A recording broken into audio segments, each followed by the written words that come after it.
f of x equals x squared minus 5x plus 4. When is my function less than or equal to 0? Well, this is what I have. I have a positive leading coefficient quadratic, so I know my graph is going to look like this. What I don't know is what my zeros are. So let's factor this guy out and find out what my zeros are. So two numbers that add up to -5 and multiply out to 4 are going to be -4 and -1, which makes my zeros 4 and 1. So I'm going to make myself a sign chart. Okay, magic happens at 1 and magic happens at 4.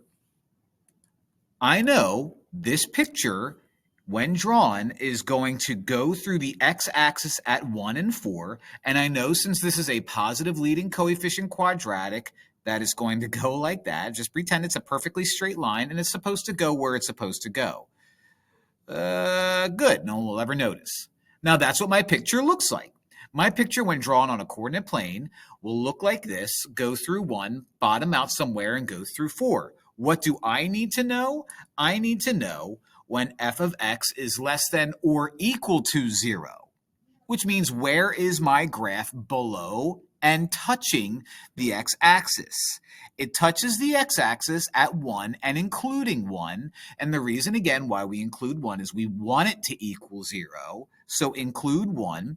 It stays below the x-axis, negative, between 1 and 4, hits the x-axis again at 4, which means it's a 0, and that's it.